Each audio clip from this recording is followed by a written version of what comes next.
At 12:43 in the morning, Clara Bennett slammed her open hand against Ethan Walker's front door 3 times hard enough to rattle the glass. Barefoot, soaked, shaking. When he yanked it open, she didn't ask for help.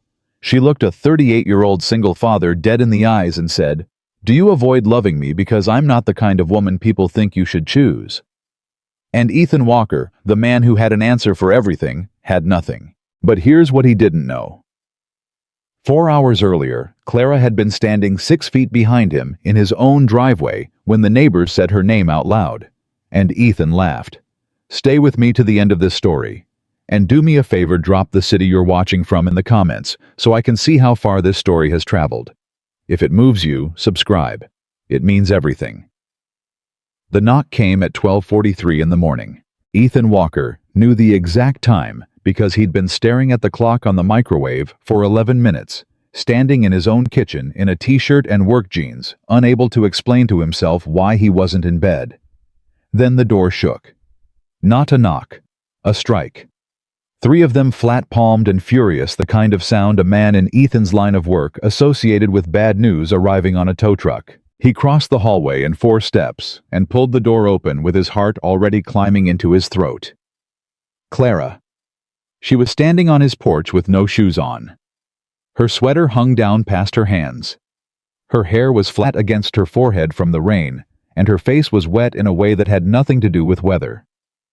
Clara, what happened? Is it the dog? Are you hurt? No.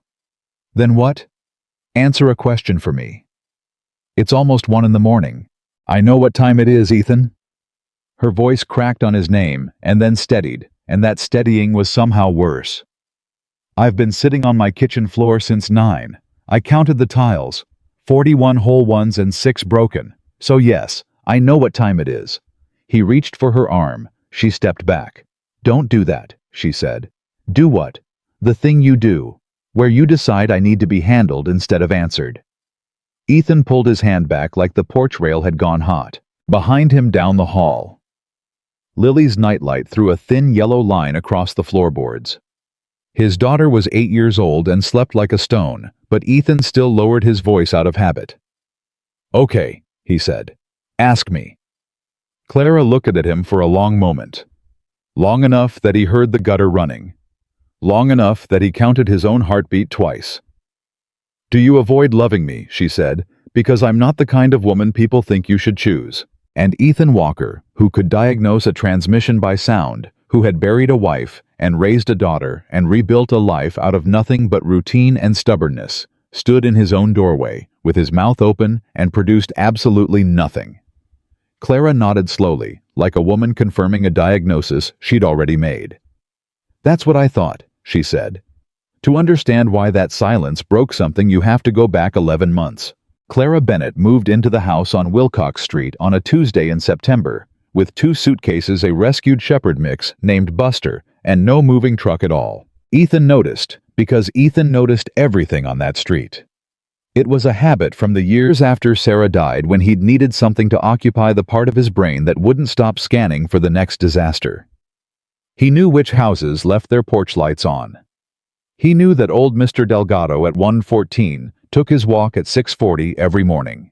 He knew that the Petersons argued on Sunday nights with the windows open. So when a woman he'd never seen dragged a suitcase up the walk at number 112 by herself, he set down his coffee. He watched her go inside. He watched her come back out. He watched her stand on the sidewalk and look up at the house like she wasn't sure she was allowed to be there. Lily came up beside him and pressed her nose to the glass. Who's that new neighbor? She has a dog. She does. Can I meet the dog? Not today, Lil. That was Ethan's whole philosophy in a sentence. Not today. It had gotten him through 4 years. He didn't speak to Clara Bennett for 9 more days. What broke the streak was a garbage can. Hers had blown into the street during a windstorm, and Ethan found it Thursday morning wedged under his truck's front bumper. He walked it back over, set it upright by her side gate, and turned to go, and there she was on the porch in a bathrobe with a coffee cup watching him. You didn't have to do that, she said. It was under my truck. Still. She came down 2 steps. Clara Bennett. Ethan Walker, That's my place there. With the little girl. Lily, she's 8. She waved at me on Sunday, Clara said. I didn't wave back fast enough and she looked so disappointed I thought about it for an hour. Ethan surprised himself by laughing. It came out rusty. She's got a lot of opinions for a person that size. Good, Clara said. Women should start early. That was it. 30 seconds, a garbage can, and a joke about a wave. But Ethan drove to the shop that morning and caught himself thinking about it at a red light, and that scared him enough that he didn't look at her house for a week. The problem with a small street is that it doesn't respect a man's avoidance strategy. By October, Lily had figured out that Buster the dog lived at number 112, and Lily had never in her life been told a no she didn't consider a negotiation opener. Dad, Dad, Dad. What? Miss Clara said I could pet Buster if you said it was okay. When did Miss Clara say that? At the bus stop. You talked to her at the bus stop. Lily gave him the look, the one that was so much like her mother that Ethan sometimes had to look away. Dad, she waits there every morning with me because you leave at 7. I told you that. He did not remember being told that. He walked her over on a Saturday. He'd planned on 5 minutes. He stayed 90. Clara had a kitchen table, covered in colored paper and glue sticks, and a mess of small scissors. And within 4 minutes, Lily was in a chair with her tongue between her teeth cutting. You didn't have to entertain her, Ethan said. I'm not entertaining her. She's helping me. With what? Card designs. It's a... Clara waved a hand. It's a thing I do, used to do, for work. What work? Corporate.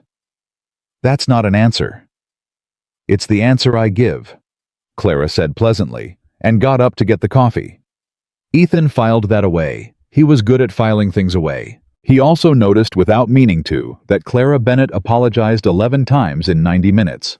For the mess, for the chair being small, for taking up the doorway when he tried to pass, for laughing too loud, for the dog, for the coffee being cheap. At one point she squeezed past him in the narrow spot by the counter and said, Sorry, I'm in the way, I'm always in the way. And it was so automatic, so worn in, that Ethan felt something go tight in his chest. I didn't say anything about it that day. He thought about it for 3 weeks. Winter did what winter does to a street like that. It pushed people indoors, and it pushed the two of them together in the small overlaps, the mailbox, the driveway, the shared fence.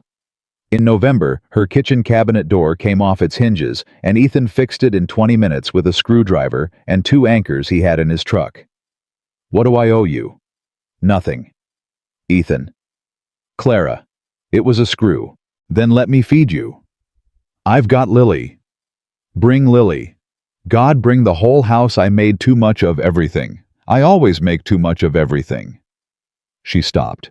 Shut her eyes. Sorry. I'm doing the thing again. What thing? Talking too fast so people can't say no. Ethan set the screwdriver on the counter.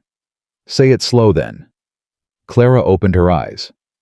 Would you and Lily like to come to dinner? Yes, he said. And that was the first one.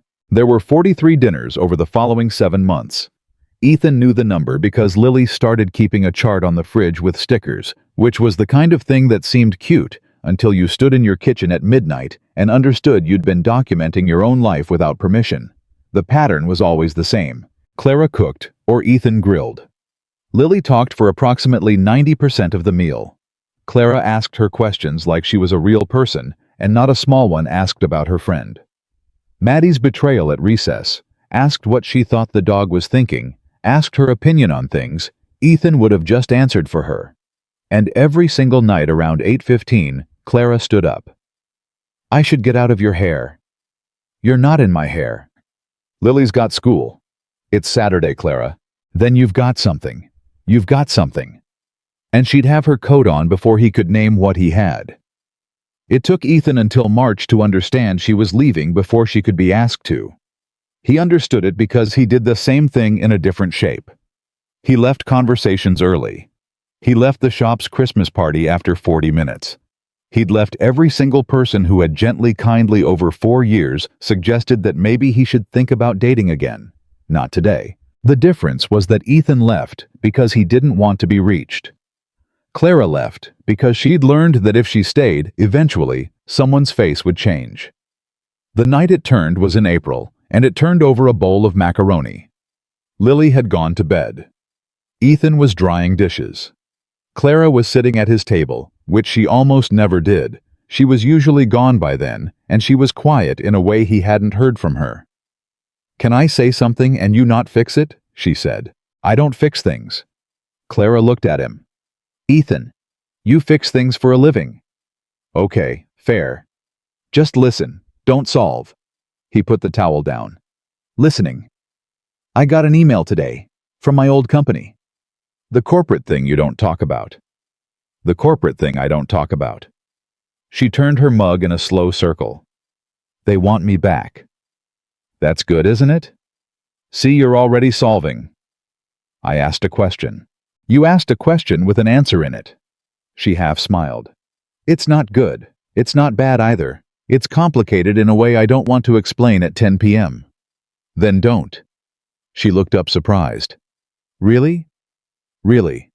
Tell me when you want to, or don't." And Clara Bennett sat back in his kitchen chair and let out a breath like she'd been holding it for 9 months. "You're the first person in maybe 5 years who said that to me." "That's a low bar." "Ethan!" Her voice went strange.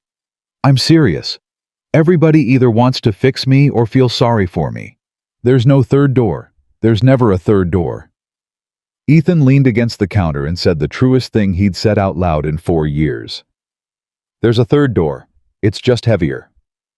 Clara looked at him for a long, long moment, and Ethan, who had rules, who had very good rules, felt every one of them shift about an inch to the left. He said, "It's late."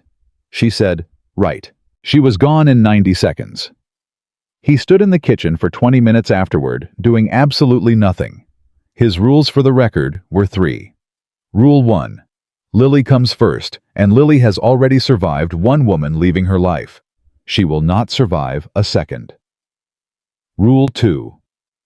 A man who is still carrying that much weight does not hand a piece of it to someone else and call it love. Rule 3. And this was the one Ethan never said out loud, not even in his own head, not in words, was simpler and uglier than the other 2. What would people say? He would have denied it under oath. He'd have gotten angry if you'd suggested it. Ethan Walker was not that kind of man. He'd been raised by a mother who cleaned houses and a father who came home with black under his fingernails. He had no patience for people who cared about appearances. But there was a reason he never once walked into the diner on 5th with Clara. There was a reason that when Dale from the shop asked, "You seeing anybody?" Ethan said no without a pause. There was a reason he'd never posted a photo, never introduced her as anything, never used a single word that would have required a follow-up question. 43 dinners, all of them inside a house. Which brings us to the last Saturday in July. The Wilcox Street block party was an annual thing. 4 folding tables in the Petersons' driveway, a cooler of beer, somebody's speaker playing the same 12 songs. Ethan went every year because Lily loved it, and because not going was more noticeable than going. Clara said she wasn't coming. "Why not?" "Because I'm the new person." "You've been here 11 months. "Ethan?" She smiled, and it didn't reach anything. "I've been the new person my whole life." "Come, Lily'll cry. That's manipulation. It's accurate." She came. She wore a blue dress, and she'd done something with her hair, and Ethan saw her walk up the street and had to look at his shoes for a second. And if he had said one single sentence about it, if he had said, "You look nice." 4 ordinary words, the kind of thing men say 1,000 times without consequence, this story ends differently. He said, "You made it." She said, "I made it." And that was the last thing he said to her for 2 hours. Because here's what happened at the Wilcox Street block party. Nothing happened. That was the whole thing. Clara helped Mrs. Peterson carry out the potato salad. Clara sat with the kids at the low table and drew dinosaurs for 40 minutes while the adults drank. Clara laughed at Mr. Delgado's story about Korea for the 3rd year running like it was the first. And Ethan stood in a circle of men by the cooler and let it happen. Around 9:30. Lily went inside with the Peterson kids. The music got quieter. The circle by the cooler got looser, and the beer got into a couple of them, and Dale from the shop. Dale, who was not a bad man, just a stupid one. One after 4 beers said it. "Hey Walker, you and the neighbor lady." "What about her?" "Come on." "There's no come on, Dale. She's over at your place, 3 nights a week. She helps with Lily." "That's what I'd call it too," somebody said. And there was a laugh, a low, easy, ordinary laugh, the kind that cost the people making it nothing at all. And then Dale said, "Nah, but seriously, Ethan Walker guy looks like that works with his hands raising the kid alone. You could have anybody on this street. Anybody. You're not gonna end up with—" And he made a gesture. Just a gesture. Both hands out from his body, a shape in the air. Somebody said, "Dale." Dale said, "What, I'm being nice. She's a sweetheart. I'm saying she's a sweetheart." And Ethan Walker said, "Yeah." And then, because his mouth had gone dry, because his chest had gone tight, because a man who is about to lose something will sometimes reach for the nearest exit and call it peacekeeping. Ethan let out a short breath through his nose. Half a laugh. The kind you make to end a conversation. It lasted less than a second. He turned around to change the subject, and Clara Bennett was standing 6 feet behind him with 2 plates in her hands. Nobody said anything. That was the part Ethan would replay for the rest of his life. Not the joke, not the gesture. The 4 full seconds afterward, where 6 grown men looked at a woman holding 2 plates and said nothing at all. Clara smiled. That was the worst part. She smiled the smile of a woman who had been in this exact room 100 times before and knew exactly how to get out of it without making anyone uncomfortable. "Mrs. Peterson wanted these on the end table," she said. She set them down. She said goodnight to Mr. Delgado. She thanked the Petersons for having her.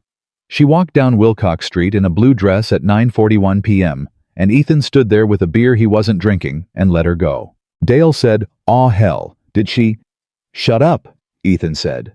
"I didn't mean—" "I said shut up." But that wasn't the sentence that mattered, and Ethan knew it before he finished saying it.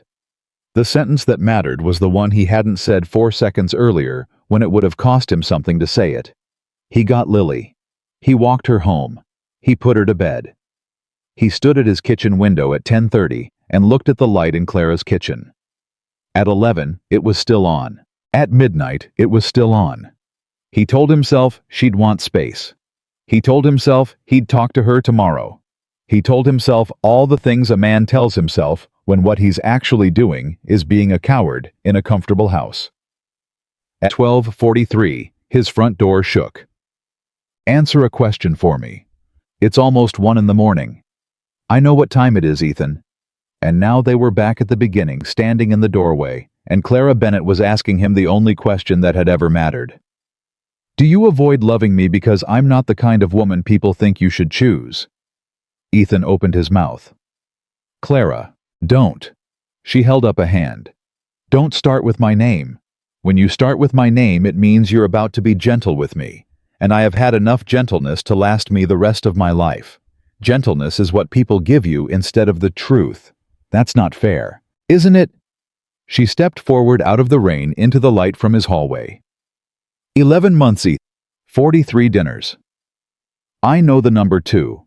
Your daughter has it on the refrigerator, and in 11 months, you have never once taken me anywhere with a door that opens to the street. That's not— Name one time. Clara. Name one time. He couldn't. He stood there in his own doorway and ran through 11 months at high speed, looking for a single restaurant, a single store, a single hardware aisle, a single moment where he had stood beside Clara Bennett, somewhere a person from his life might see them. There wasn't one. "You know what I told myself," Clara said. Her voice was very quiet now, which was worse than shouting. "I told myself he's private. His wife died. He's careful with Lily. He's a careful man. I built a whole cathedral out of that Ethan. I lit candles in it. Every time you didn't call me anything, I said he's careful. I am careful." You laughed. 4 seconds of nothing. "You heard that," he said. "I was standing right there." "Clara, that wasn't." He held his hands out like this. And she did it. She did. Dale's gesture, standing barefoot on his porch at 1 in the morning. She made the shape of herself in the air with her own 2 hands. And 6 men laughed, and you were the only one whose laugh I recognized. Ethan felt something go through him that he had no name for. It wasn't a laugh. What was it? It was... He pushed his hand through his hair. It was a sound, Clara. It was the sound you make so a conversation ends. So it ends, she repeated. Yes. Because it was uncomfortable. Yes. For you. And that landed, and they both heard it land. Clara nodded. She was crying, but her voice didn't move at all, and Ethan realized she'd had a lot of practice at that particular combination. I have spent 29 years, she said, being the person that people are kind to in private. Do you know what that's like? People love me in kitchens, Ethan. I am the most beloved woman in America inside a kitchen. My college roommate cried on me for 3 years and didn't invite me to her wedding. My boss took my idea and told me I didn't have the look for a client meeting. Every man I have ever dated has been wonderful to me at his house and strange to me in a parking lot. I'm not. You are. She said it without heat, which made it unsurvivable. You're the best of them. You're the kindest one. That's why it took me 11 months to see it. But you're the same, and tonight you proved it in 4 seconds without saying a single word. Ethan gripped the doorframe. You want the truth? That's all I've wanted since September.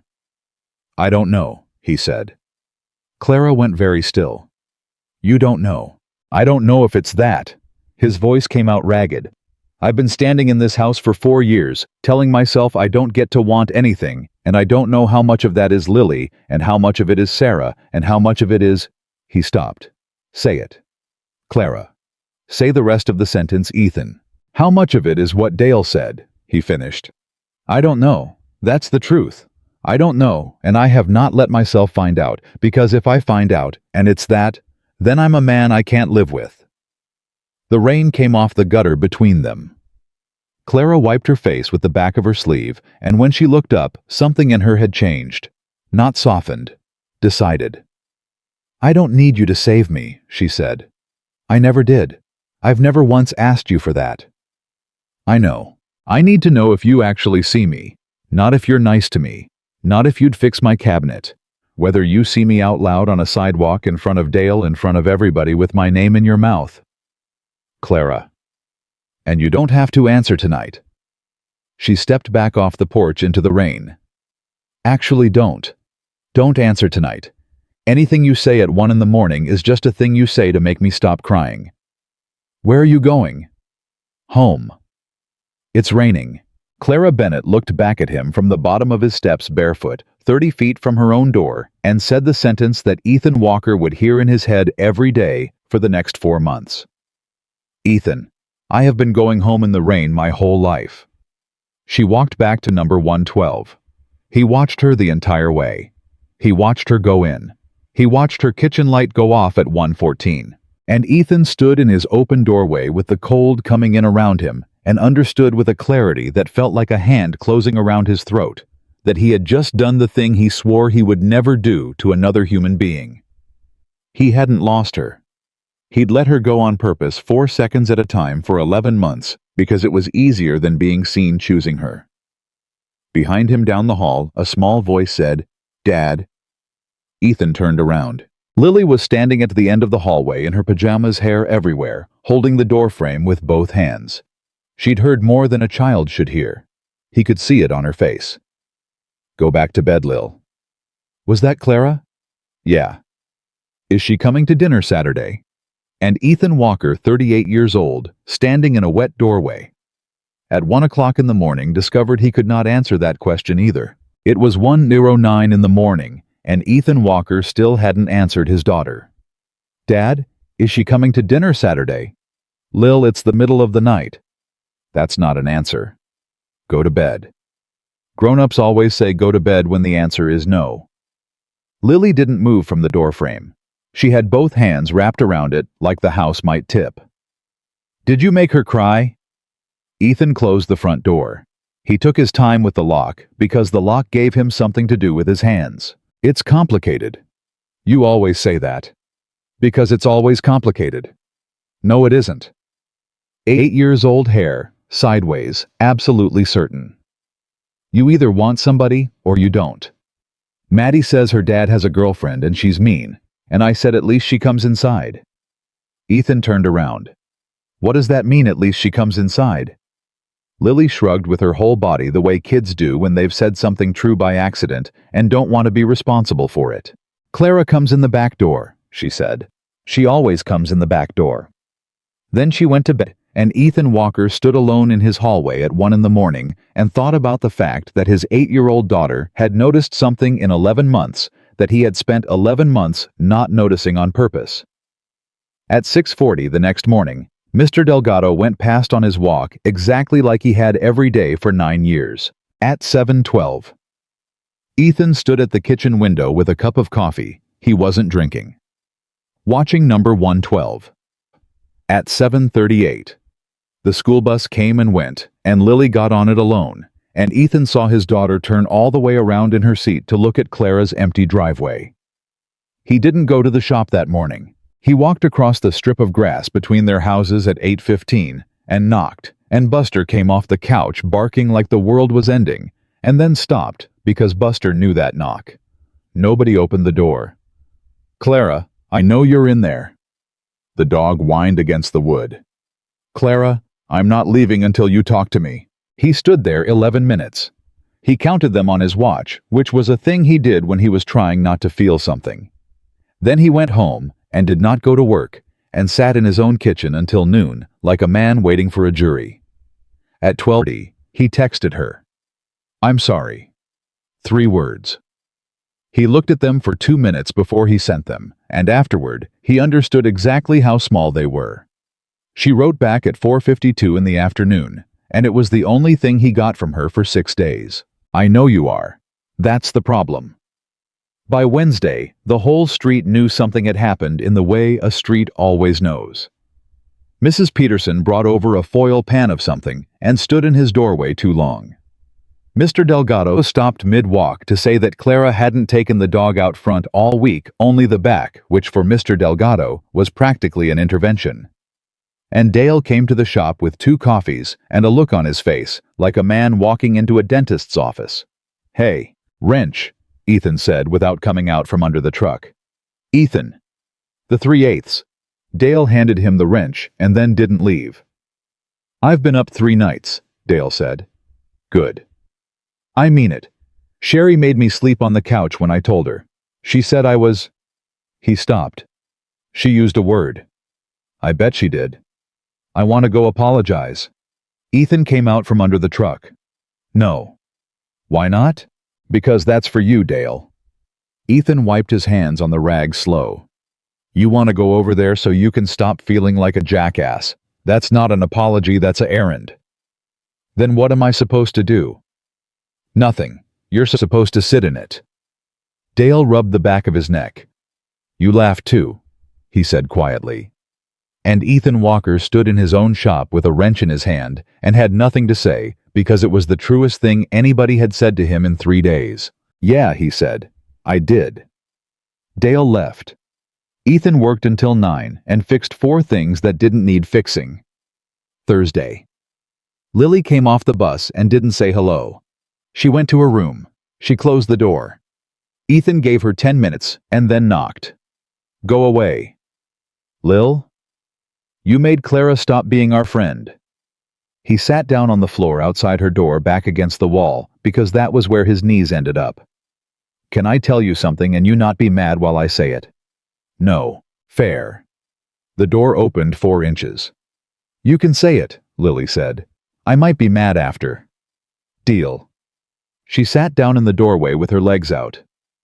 "I said something at the party," Ethan said. "Actually, that's not right. I didn't say something. Somebody said a mean thing about Clara, and I stood there and let it happen. And she heard it."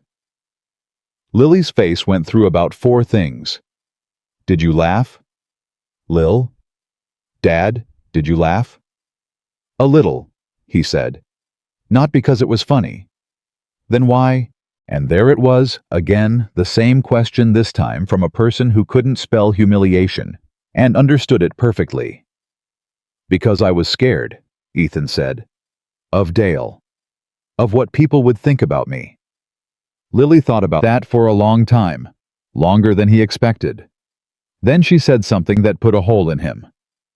That's the thing you tell me not to do. I know. You said if somebody's mean to a kid at school, and I just stand there, I'm on the mean side. I know. So which side are you on? Ethan looked at the ceiling of his own hallway. I don't know yet, he said. That's a bad answer. It's the only honest one I've got. Lily got up. She stood over him a second, and then she leaned down and hugged his head, which was a thing she'd started doing after her mother died and had never stopped doing, and she said into his hair, Well, hurry up. On Friday the 6th day, Ethan came home from the shop and found an envelope on his porch. It wasn't from Clara. It was addressed to Clara. It had come to his house by mistake, and it had a law firm's name in the corner, and it was thick. He stood on his own porch holding another woman's mail and felt the whole thing change shape in his hands. He walked it over. He knocked once. She opened the door. 6 days, and she looked like she hadn't slept in 5 of them. Your mail came to my house, Ethan said. Clara looked at the envelope. She looked at the return address. And Ethan watched something go out of her face in real time, like a light going down a hallway. Okay, she said. Clara. Thank you. Clara, what is that? It's mine. That's a law firm. I'm aware of what it is. She took the envelope. Her hand wasn't steady, and both of them saw it. Thank you for bringing it. Are you in trouble? Ethan? She almost smiled. You don't get to ask me that this week. And she shut the door. Not slammed. Shut. Gently with the latch catching soft, and somehow that was so much worse than a slam that Ethan stood on her step with his ears ringing. He got as far as his own driveway before he turned around and went back and knocked again hard 4 times. Open the door. Nothing. Clara Bennett, open the door, or I'm going to stand out here and say this loud enough that Delgado hears it. The door opened about a foot. You wouldn't. Try me. They looked at each other. Say it then, Clara said. Since you've got so much volume all of a sudden. You've been alone in that house for 6 days with something that has a law firm on it, Ethan said. I'm not asking you to forgive me. I'm not asking you to be my anything. I'm asking what's in the envelope. Clara stood there. And then something in her shoulders came down about half an inch, and Ethan understood that she was too tired to keep the door closed, and that this was not the same thing as being forgiven. You want coffee, she said. Yes. There's no coffee. I haven't been to the store. Then I want to sit down. She let him in. It was 6:22 on a Friday evening, and this is where Ethan Walker found out who Clara Bennett actually was. Do you know what I did for a living? She said. Corporate. Right. Corporate. She put the envelope on the table between them and didn't open it. 9 years at Mercer Brand Group in Portland. I was a packaging designer. You know what that is? Boxes. Boxes, she agreed. Bottles. Blister packs. The plastic clamshell that you need scissors to open, and then you cut your thumb. All of it goes through somebody like me. Okay. My grandmother had rheumatoid arthritis, Clara said. Bad. From the time I was 9, and every single week of my childhood, I sat at her kitchen table and opened things for her. Pill bottles. Juice. The little foil on the yogurt. She had a whole system with a butter knife because she was too proud to ask, and one time she cut her hand open on a jar of applesauce and told me she'd done it gardening. Ethan didn't say anything. So 4 years ago I started designing on my own time, she said. Nights, weekends, a one-hand system. Pill packaging you can open with a closed fist. Seals a person with no grip strength can break. 22 versions.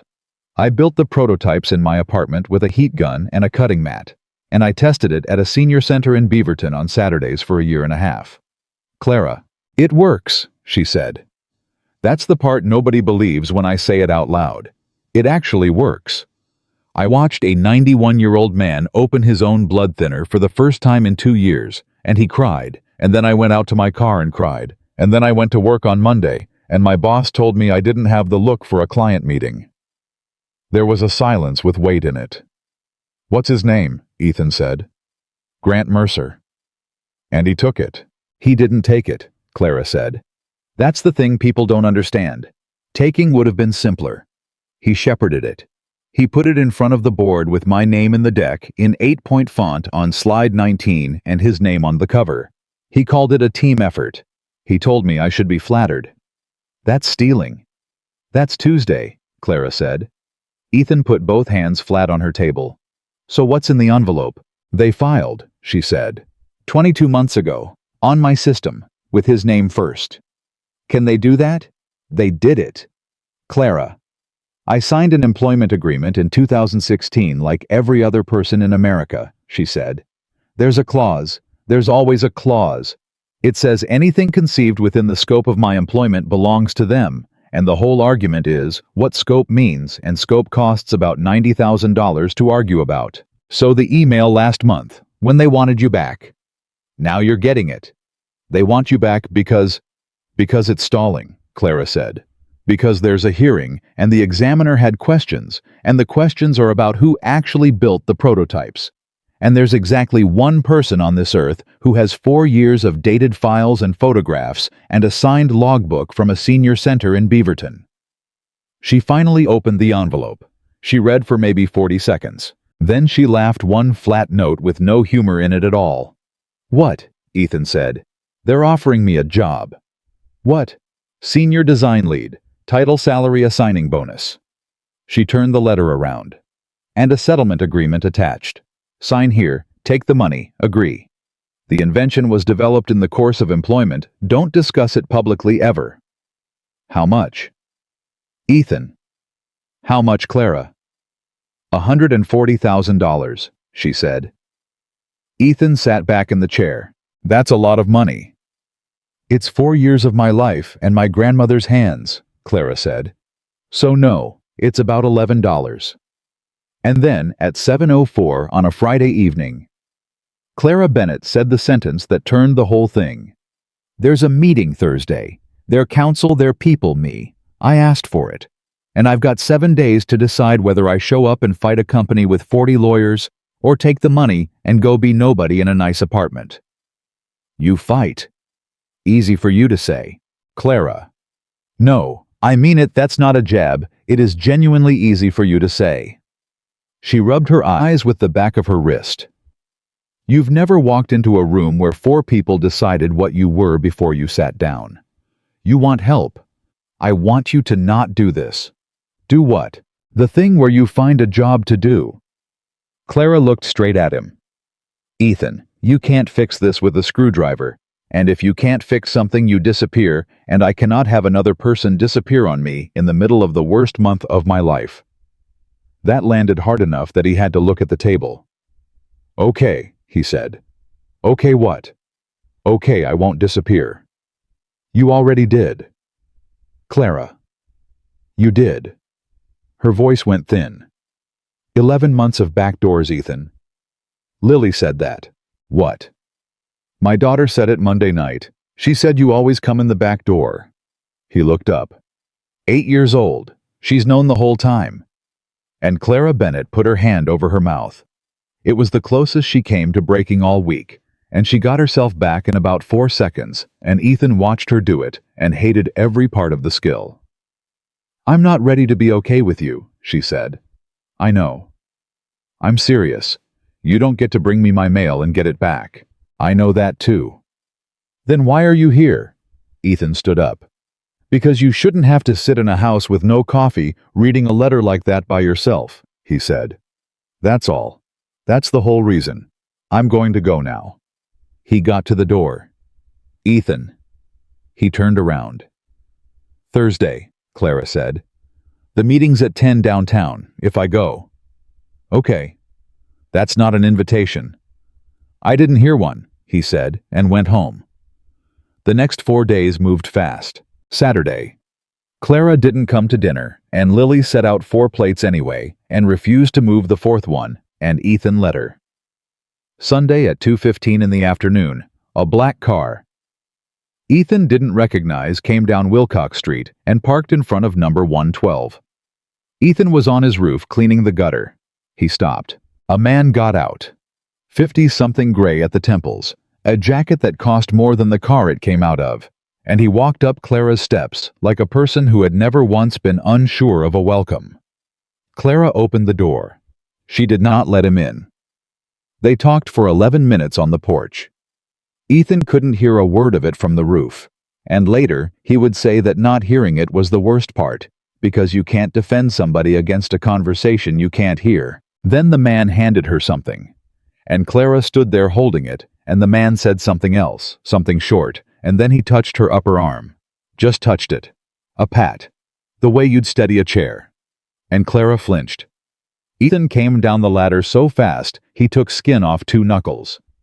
He crossed the grass, and he was maybe 15 feet away when the man turned around and smiled at him with the easiest smile Ethan had ever seen on a human face. "Afternoon," the man said. "Who are you?" "Grant Mercer. And you are?" Behind him, Clara said, "Ethan, don't." "Neighbor," Ethan said. "Great street." Mercer looked up and down it like he was appraising it. "Real America. Nice to see." Ethan didn't move. "Are you leaving?" "I'm leaving."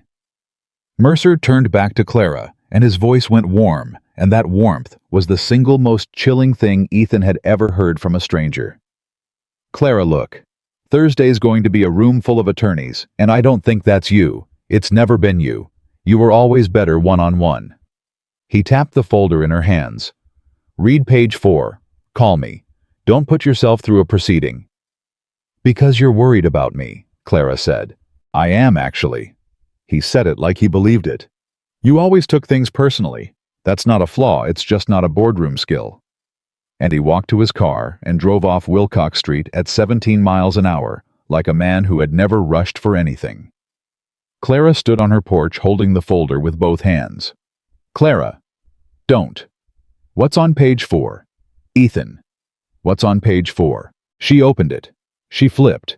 She read for 6 seconds, and her face did something he'd never seen it do.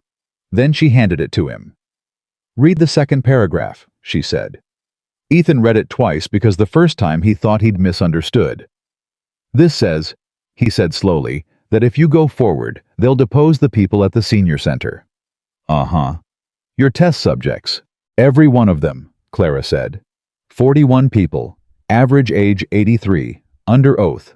They'll put an 83-year-old woman in a conference room with 3 lawyers and ask her whether she remembers precisely which Saturday in March of 2022 I brought the blue prototype or the gray one, and when she can't remember, they'll write it down. "That's not legal." "It's completely legal," Clara said. "That's the part that took me a year to understand. Almost none of it is illegal. It's just designed." Ethan's hands were shaking. He noticed that with a kind of distant surprise. "So he came here on a Sunday," he said, "to your house, to tell you that in person." "Yes." "Why?" Clara looked at him. "Because he knows I'll fold," she said. "He's known me for 9 years, Ethan. He knows I have never once in my life been able to let somebody else take the hit for me. And he knew that if he mailed it, I'd get angry. But if he stood on my porch and said it kindly..." She stopped. "He touched your arm," Ethan said. "I know. You flinched. I know that too." And then Clara Bennett said the thing that Ethan Walker would carry around for the rest of the week like a rock in his coat. "That's what I meant," she said. "That night, on your porch, when I asked you the question." She looked up at him, and her eyes were absolutely dry. "That's what the world does to me, Ethan. It's never cruel. It's kind. It's kind right up until the second it costs somebody something, and then it turns around, and I'm supposed to be grateful for the kindness part. I'm not him." "You laughed at his joke," Clara said. "He wasn't even there, and you laughed at his joke." She went inside. Ethan Walker stood on the grass between their houses on a Sunday afternoon in July holding somebody else's legal folder with blood on 2 knuckles from a ladder, and for the first time in 4 years, he did not want a drink or a project or a quiet house. He wanted to go back to a driveway at 9:37 p.m. on the last Saturday in July and say 4 words. At 8:50 that night, he called the only person he could think of. Peterson residence. Joyce, it's Ethan. Well, look who remembered the phone. Mrs. Peterson had a way of loading a sentence. How's Clara? That's actually why I'm calling. Joyce at the party, when Dale said the thing. Ethan closed his eyes. How many people heard it? All of us, honey. All of you. There were 11 adults in that driveway, she said. 9 of us heard him, and every single one of us heard what came after. Which was, nothing, Mrs. Peterson said. That's what came after Ethan, nothing, from all of us, including me, and I've been chewing on it for 9 days, so don't think you're the only one. Ethan sat down on his back step. Joyce, can I ask you something? Go on. If I'd said something, right then, what would have happened? Honestly, Dale would have turned red. Marv would have changed the subject, and by Tuesday, 2 people would have made a joke about you being whipped, Mrs. Peterson said. That's it. That's the whole cost, sweetheart. 4 seconds of a man being uncomfortable in a driveway. That's what I thought. And on the other side of it, she said, that girl walks home in a blue dress. Ethan sat there a long time after she hung up. Monday he went to work and told his foreman he needed Thursday off. Tuesday he called the school and arranged for Lily to go to the Petersons after the bus. Wednesday, he did something he hadn't done since the funeral, which was iron a shirt. And at 7:15 on Wednesday evening, he knocked on Clara Bennett's front door. She opened it. She was in sweatpants. Behind her, the table was covered in paper, and Ethan saw 4 years of a woman's life spread out on it in stacks and photographs and a spiral notebook with a rubber band around it. You're going, he said. I don't know. Clara, that table says you're going. That table says I want to go. She stepped back to let him see it. Those are the logs. That's every Saturday from March of 2021 to October of 2023. 41 names. So show them. Ethan, that's the problem. Her voice cracked and she didn't chase it this time. The stronger my proof is, the harder they'll go after those people. My evidence is a list of 80-year-olds. Do you understand what I'm saying? The only thing that wins this is the exact same thing that hurts them. Have you asked them? What? The 41 people. Have you asked them what they want? Clara opened her mouth, closed it. No, she said. Why not? Because I'm not going to drag. Clara. Ethan stepped inside. You've spent your whole life deciding for other people what they're willing to give you. You did it with me for 11 months. Excuse me? You left my house at 8:15 every single night for 11 months without ever once being asked to. Clara stared at him. That is not the same thing. It's exactly the same thing. Get out.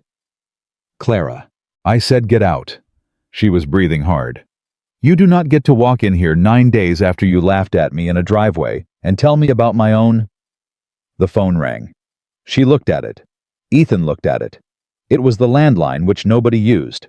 She picked it up. Hello? And Ethan watched Clara Bennett's whole face change.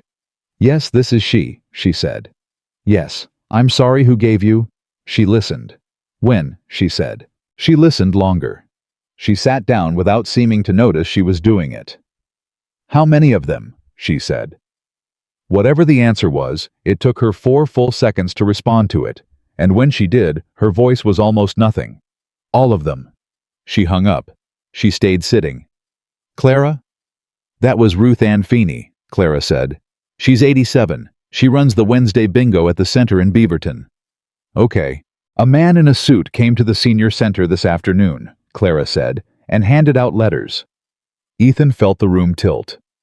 Mercer. His firm. Clara looked up at him. 41 letters. Every single person on my list. Ruth Ann says they read them out loud in the activity room. Clara, I'm so... They took a vote, Clara said. What? They took a vote, Ethan. And her voice broke completely finally, 9 days late. Ruth Ann called to tell me the result. 39 to nothing with two people asleep. She said, and I'm quoting her, she said, "Tell that girl we've been sitting in a room waiting to be useful for 11 years, and Thursday she's going to let us." Ethan Walker sat down on the arm of her couch because his legs weren't doing what he told them. "Say it again," he said. 39 to nothing. "Clara, they want to come." She was crying now with no attempt to stop it, both hands flat on her own knees. "Ethan, they want to come. Ruth Ann's arranging the van." And in 11 months of 43 dinners and back doors, and one terrible laugh in a driveway, that was the first time Ethan Walker ever saw Clara Bennett cry without apologizing for it. He was on his feet before he decided to be. "What time does the van leave?" "Ethan." "What time, Clara?" She wiped her face with the heel of her hand and looked up at him, and something went between them that neither one of them named. 8:15, she say. At 5:58 on Thursday morning. Clara Bennett opened her front door and found Ethan Walker sitting on her top step with 2 cups of coffee and an ironed shirt. "How long have you been out here?" 20 minutes. "Why?" "Because I figured you'd be up at 6 deciding not to go," Ethan said. "And I wanted to be sitting here when you did it." Clara took the coffee. She didn't sit down. "I'm not going." "Okay." "That's it." "Okay." "I said I wouldn't disappear," Ethan said. "I didn't say I'd argue." She stood in her own doorway in a bathrobe at 6 in the morning and looked at the top of his head. "I was up until 4, she said. "I went through every box, and I found something." "Found what?" "On email." She sat down on the step after all 3 feet away from him, which was as close as she'd come in 10 days. "March of 2022. I sent it from my work account. To Grant. It says, 'Thanks for the note on the closure geometry. I'll rework the tab tonight.'" Ethan turned his head. So that's their whole case, Ethan." Her voice was flat with exhaustion. 9 years I've been telling myself he had nothing. He has one sentence. One sentence I typed at 11 o'clock at night because he made a comment in a hallway that I ignored, and I thanked him for it because that's what you do. Because that's what women do. You thank people for things you didn't use. That's not evidence of anything. It's evidence that I asked him for input on the invention from a company computer during the term of my employment. She wrapped both hands around the cup. "That's what scope means. That's the $90,000 word. You said it was a comment you ignored." "I know what I said." "Did you use it?" "No." "Then say that. Say it to who?" Clara laughed once. "There's no jury, Ethan. There's a conference room and their counsel and a stenographer and a man who has been rehearsing this since 2022. I walk in there and hand them my grandmother's hands, and they hand back one email that I wrote myself." Ethan drank his coffee. "Ruth Ann's van leaves at 8:15, he said. "Don't. I'm not doing anything. I'm telling you a fact about a van." Ethan. 39 to nothing, he said. With 2 people asleep. Clara put her face in her hands. At 6:41, Mr. Delgado went past on his walk and did not say anything, which for Mr. Delgado was a kind of applause. At 7:02, Clara went inside and came back out at 7:20 in a gray dress with her hair pinned up and a banker's box in her arms, and Ethan stood so fast he knocked over his own coffee. "Don't say anything," she said. "I wasn't going to." "You were going to say something." "I was going to say you look like somebody's about to have a bad morning." "Good," Clara said. "Carry the box." Lily was on the porch at 7:26 in her pajamas, with the Petersons' number already taped to the fridge, and she came down the steps in bare feet and grabbed Clara around the middle without asking permission, which was the difference between an 8-year-old and everybody else on Wilcox Street. "Lil, you're going to be late for the bus. I have 4 minutes." Lily let go and held up a piece of paper folded into a square about the size of a matchbook. "This is for you." Clara took it. "Can I read it now?" "No." Lily was very firm. "You read it when you're in the room and you get scared." "Who says I'm going to get scared?" "Everybody gets scared in rooms," Lily said. "That's what rooms are for." And she ran back inside, and Clara Bennett stood in a driveway holding a folded square of paper and had to look up at the sky for a second. The van was a 2003 Ford E350 with a church name painted over on the side, and at 8:15 it was in the parking lot of the Beaverton Senior Activity Center, with 11 people in it, and Ruth Ann Feeney standing beside the open door in a purple coat. It did not start. "It does this," Ruth Ann said. "How often does it do this?" "Only when it matters." Clara stood in the lot with her box, and Ethan watched her whole face begin to come apart. And this was the moment right here at 18 minutes after 8 on a Thursday that she was going to use as permission to go home. "Ruth Ann, it's fine. This is a sign. I'll just—" "Pop the hood," Ethan said. "Ethan, somebody pop the hood." "You said you couldn't fix this with a screwdriver," Clara said. Ethan was already taking his jacket off and handing it to an 87-year-old woman in a purple coat. "I can't," he said. "I can fix a van." It took him 19 minutes. The starter relay was corroded, and the ground strap had rusted through where it bolted to the block, and he cleaned both with a wire brush out of his truck and a can of contact cleaner, and he cut a new strap out of a length of battery cable he kept behind the seat for exactly this reason, and 11 senior citizens watched him do it through the windshield like it was a matinee. At 8:37, the van started. Ruth Ann Feeney clapped, and then everybody in the van clapped, and a man in the third row named Howard honked the horn twice from the passenger side, and Clara Bennett stood in a parking lot with grease on the sleeve of her gray dress from where Ethan had grabbed her arm to move her out of the way, and she laughed for the first time in 10 days. "You've got grease on me." "Yeah. On my meeting dress." "You want me to try and get it out?" "No," Clara said. "Leave it." They got downtown at 9:34. The building was 22 floors of glass on the east side of the river, and the lobby had a security desk and a man behind it with a clipboard, and this is where it started. "I have a 10 o'clock with Mercer Brand and Halloran Fitch. Halloran Fitch. Name, Clara Bennett." The man ran his finger down the sheet.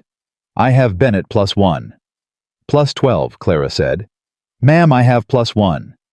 There are 11 people on that van, and they are all coming up. I can only clear what's on the sheet." And here is what Ethan Walker learned in the next 90 seconds, standing 4 feet behind her, with a banker's box in his arms. He had spent 11 months thinking Clara Bennett was soft. "Then call upstairs," Clara said. "Ma'am, call upstairs and tell Halloran Fitch that the party they've been trying to get in a room for 22 months is standing in the lobby with her witnesses, and that if the list doesn't get fixed in 5 minutes, we are going to have this conversation on the sidewalk in front of the building, where I understand there is no list at all." The man picked up the phone. At 9:51, they were on the 19th floor. There were 2 attorneys from Halloran Fitch, a woman named Renata Vance, who did all the talking, and a young man who did not talk at all, and there was a stenographer, and there was Grant Mercer in a blue suit, and there were not enough chairs. That was the first thing Clara said in the room. "There aren't enough chairs." "We can bring in more," Vance said. "Please do." It took 4 minutes to bring in more chairs, and every one of those 4 minutes happened in front of 11 people over the age of 79. And Ethan watched Grant Mercer's jaw work while it happened. At 10:04, Renata Vance opened a folder. "Ms. Bennett, let's begin by acknowledging that this meeting is voluntary and off the record for settlement purposes." "It's on the record." "I'm sorry." "You brought a stenographer," Clara said. "So it's on the record. I want it on the record." Vance looked at Mercer. Mercer smiled. "Fine," Vance said. "Thank you." "Ms. Bennett, our position is straightforward. The one-hand closure system was conceived and developed during your employment with Mercer Brand Group, using knowledge, resources, and direction obtained in that employment. Section 11 of your 2016 agreement assigns that work to the company. We've made an extremely generous offer to a former employee we regard warmly." "I know." "We'd like to increase it," Vance said. Ethan felt the room change. "To what?" Clara said. "210,000, plus the title, plus a royalty structure on units after year 3 capped." Vance slid a single sheet across the table. "And we dropped the witness depositions entirely." Nobody in the room moved. Clara did not look at the paper. "Say the last part again." "We would withdraw the notices to the individuals at the Beaverton facility." "Say it in English." Vance paused. We'd leave them alone, she said. And Clara Bennett turned around in her chair and looked at 11 people in folding chairs against the wall of a conference room on the 19th floor, and Ruth Ann Feeney, 87 years old in a purple coat, said out loud to a room full of attorneys, "Honey, we didn't ride an hour in a van with no air conditioning to be left alone." At 10:19, Clara pushed the paper back across the table. "No. Ms. Bennett. I said no, and I'd like to start." That was when Grant Mercer spoke for the first time. "Clara. Don't. Clara, I've known you 9 years. 8.5. I hired you," Mercer said, and his voice was warm, and Ethan felt his own hands close on the arms of his chair. "Out of a portfolio review with 60 candidates. I hired you when you had a 2-page resume and you cried in the interview because you were nervous. Do you remember that?" "I remember. I'm not the villain here. I never said you were. You're saying it right now with a room." "I'm saying you filed a patent with your name on it," Clara said. "The rest is your interpretation, because the work belongs to the company, which paid you, for 9 years. Mercer sat back. "Clara, I'm going to say something as a friend, and I want you to hear it as a friend. You're doing the thing you always do. You're taking it personally. And when you take things personally, you get emotional. And when you get emotional, you make choices you can't undo. And there are 11 people behind you who are going to watch it happen." And here it was at 10:24 in the morning. The exact thing Clara had described on a porch on Sunday afternoon. Not cruelty. Kindness. Kindness with a hand on your arm. Ethan started to stand up. He got about 2 inches out of the chair. "Sit down," Clara said without turning around. He sat down. "Thank you," she said. "Renata, I'd like to address the email." Vance's eyebrows moved a 1/4 inch, and that 1/4 inch was the only crack in her all morning. "Which email?" "March 14th, 2022, 11:07 p.m. From my work account subject line tab rework." Clara took a page out of her box and slid it across. "I'm assuming this is the whole case." "It's an element." "It's the case," Clara said. "So let's do it now instead of at the end." Ethan watched her hands. They were perfectly still. "Grant made a comment to me in a hallway on March 14th, she said. He said, and I wrote it down, that night, because I wrote everything down that night, he said nobody's going to buy a pill pack that looks like a first aid kit. That was the comment. That was the entirety of the technical direction I received from Grant Mercer on this project in 4 years. That's your characterization, Vance said. That's my contemporaneous note. Another page across the table. And the thing I reworked that night was the color. I changed it from red and white to gray. There is a version file time stamped at 11:52 p.m. that same night, and the only difference between version 14 and version 15 is a color value. Silence. You thanked him, Vance said. I did. Why? And Clara Bennett said the truest thing anyone said in that room all day. Because he was my boss, she said. And I had learned by then that when Grant said something in a hallway, the fastest way to get back to work was to thank him for it. Ruth Ann Feeney said, from the folding chairs, and one of the attorneys looked over. At 10:38, Vance changed her approach. Ms. Bennett even setting the email aside. The company's position is that the prototypes were developed with company knowledge. Then let's talk about the prototypes. We've reviewed the images in your submission. You've reviewed version 22, Clara said. Correct. Because version 22 is the one that works. She reached into the box. Renata, you filed on version 22. Grant's name is on version 22. Here's my question, and it's the only question I came here to ask. She put a shoebox on the conference table.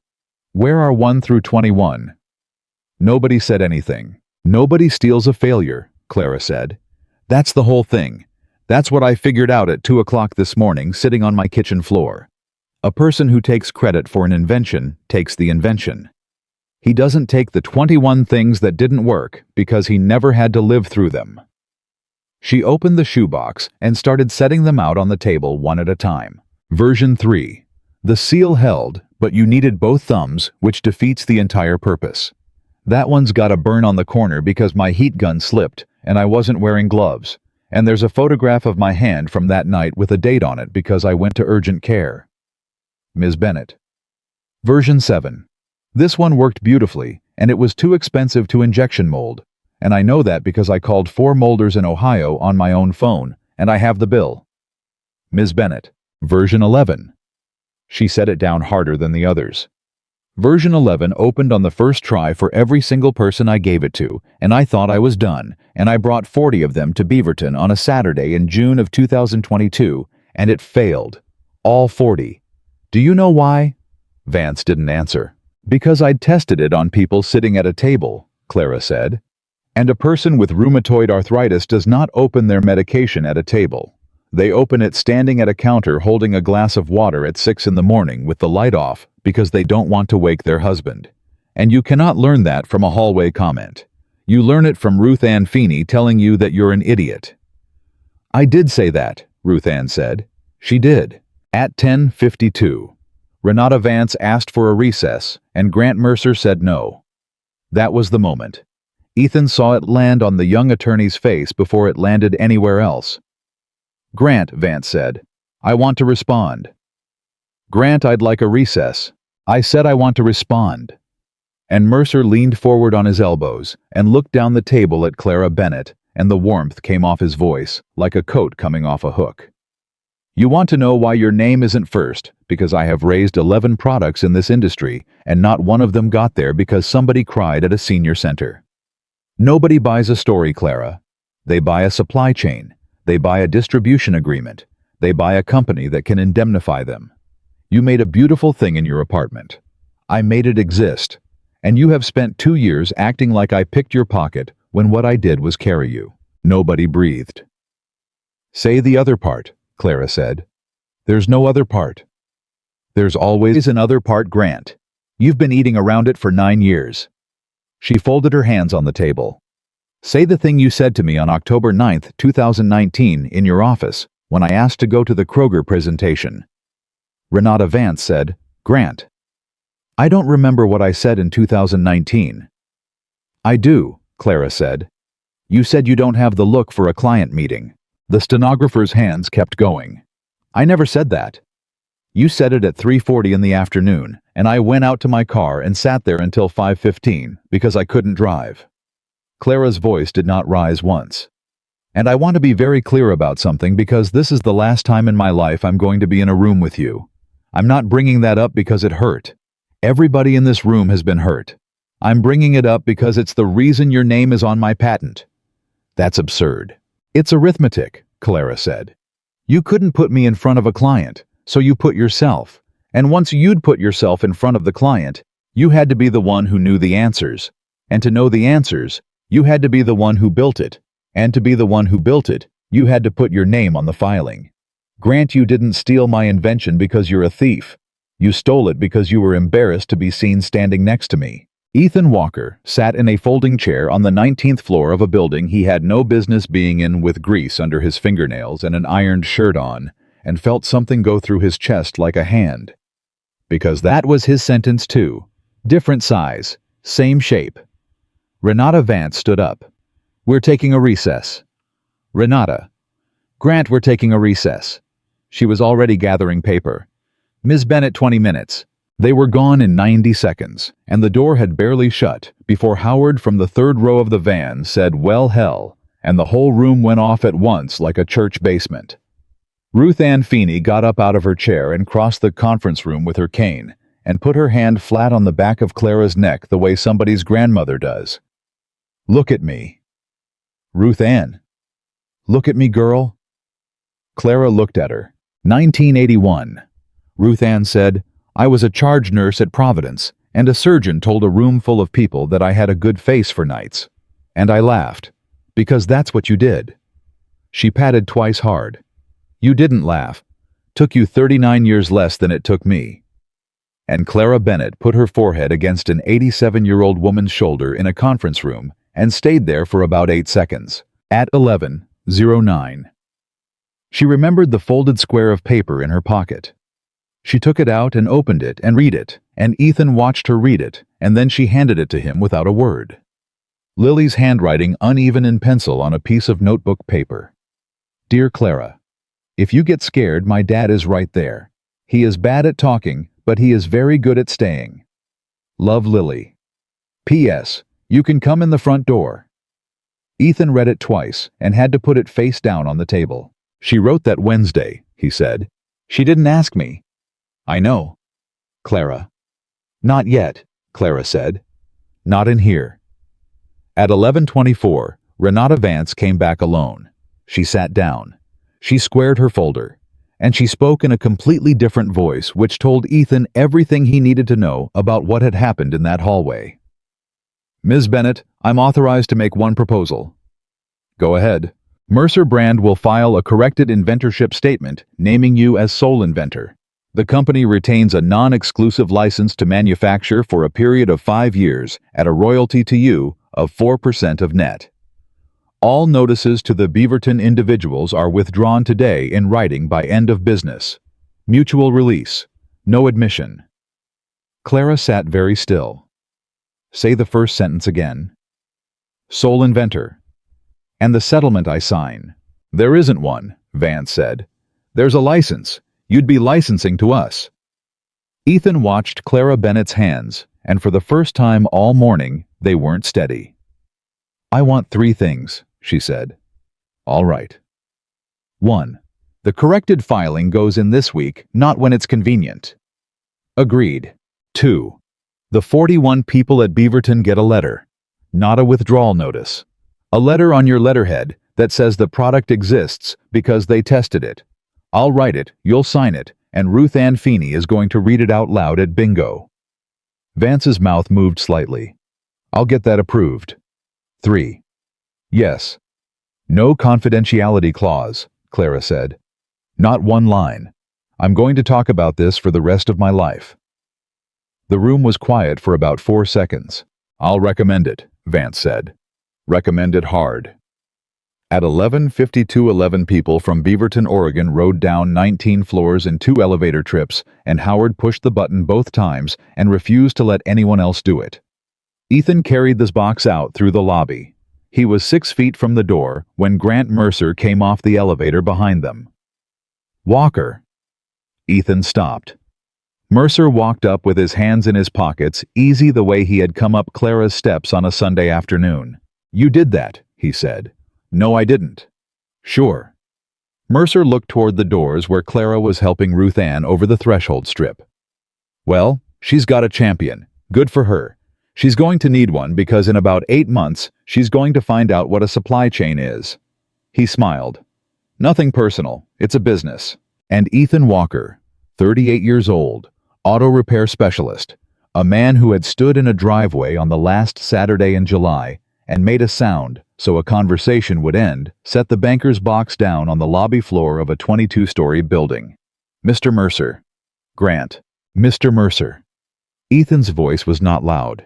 It carried anyway, and there were maybe 15 people in that lobby, and every one of them heard it. That's Clara Bennett. She lives at 112 Wilcox Street. She's the woman I have dinner with.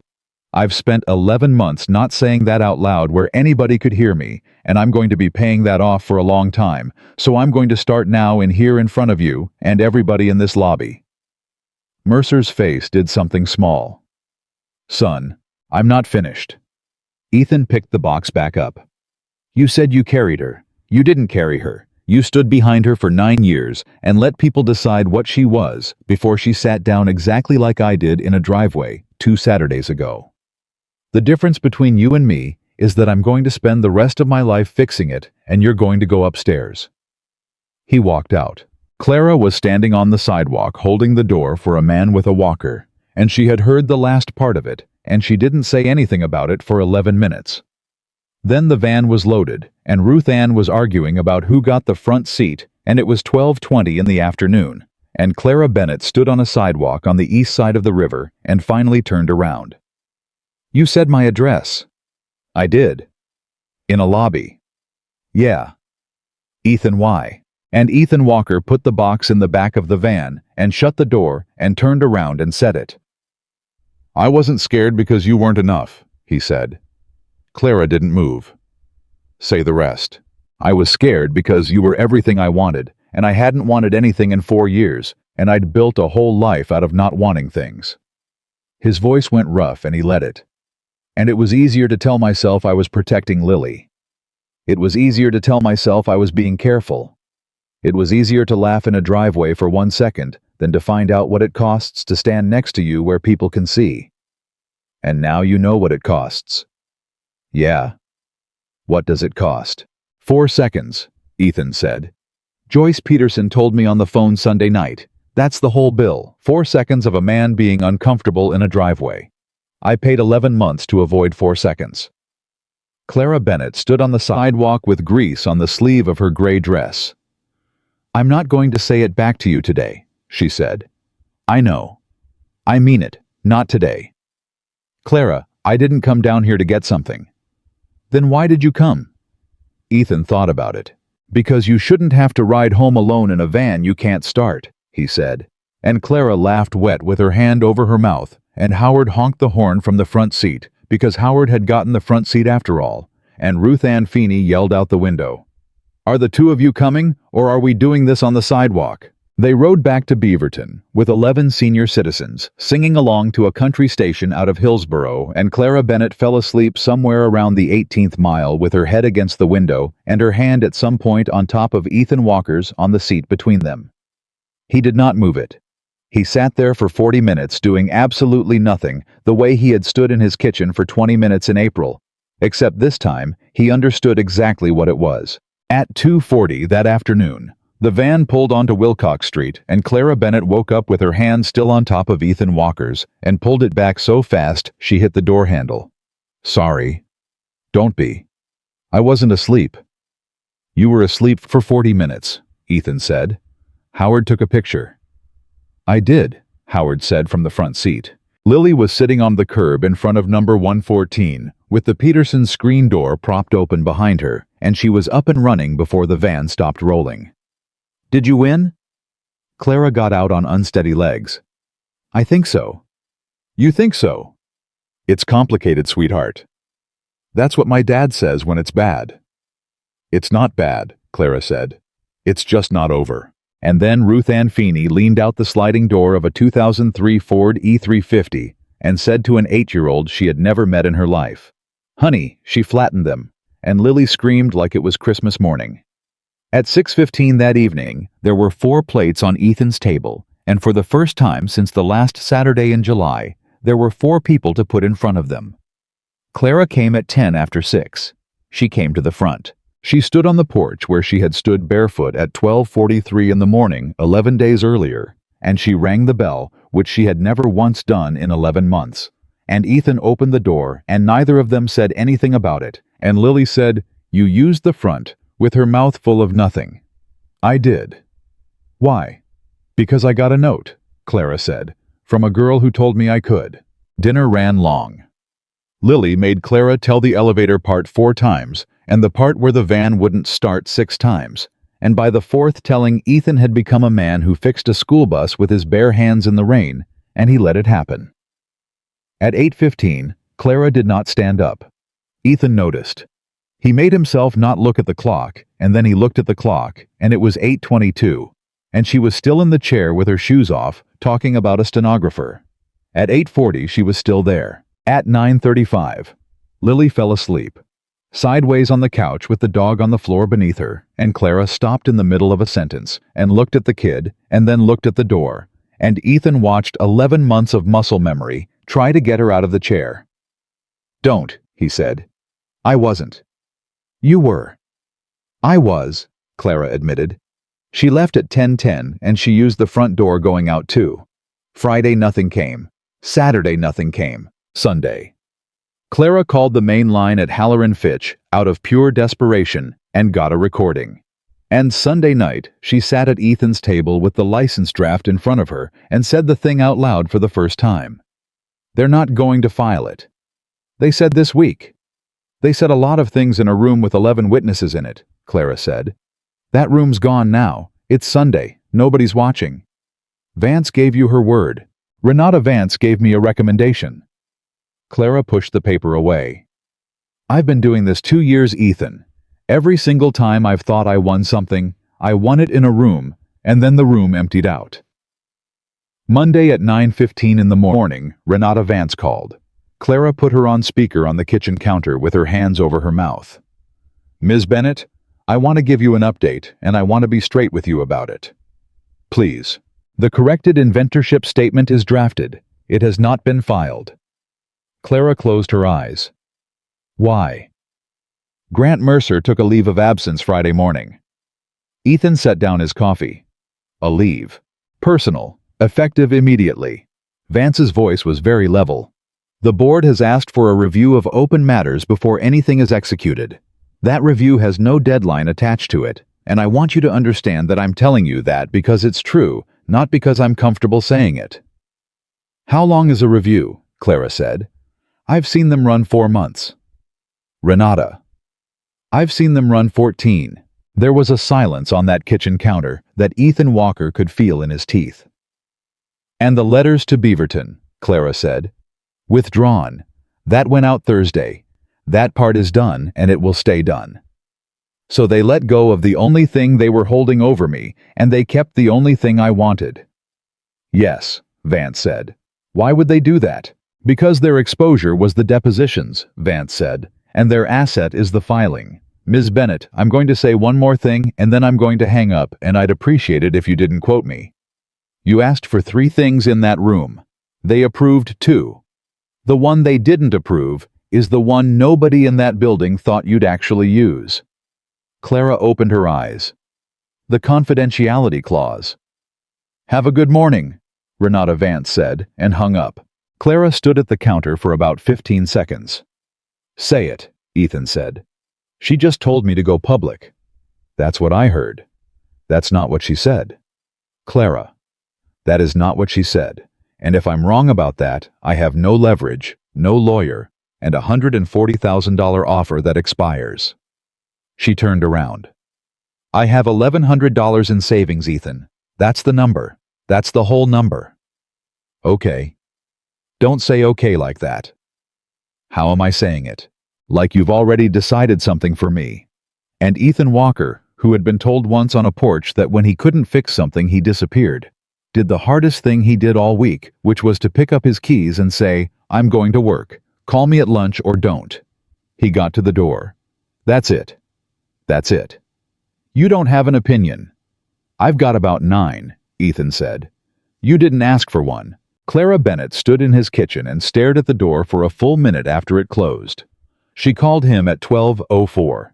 Okay, give me one. One what? One opinion. You're rationing them now, apparently, so make it count.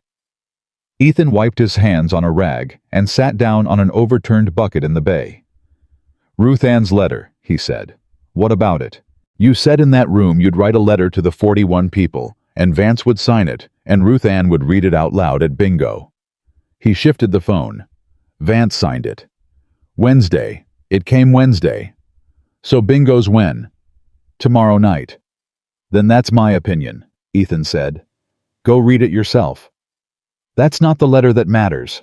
It's the only one that's got your name spelled right on it, Ethan said, and hung up before he could add anything to it, which was a thing he had never in his life managed to do before. Tuesday at 6:30 in the evening, Clara Bennett stood in an activity room in Beaverton, Oregon in front of 92 people and read a letter on Mercer Brand Group letterhead out loud. She got 4 sentences in and had to stop. Ruth Ann Feeney took it out of her hands and finished it.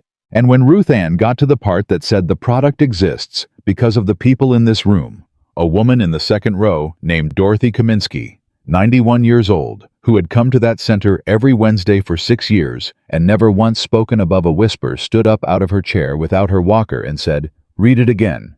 So Ruth Ann read it again. And a home health aide named Marcus, 26 years old, standing at the back of the room because he was waiting on a client, filmed the second reading on his phone. He filmed it because he thought his mother would like it. He put it online that night with 11 words under it, and he went to bed. By Wednesday morning, it had 200,000 views. By Wednesday afternoon, it had 1.4 million.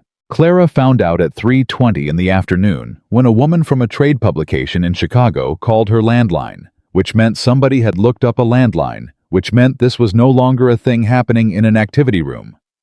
She called Ethan at the shop and could barely get the words out. "They're asking me for a statement." "Who is?"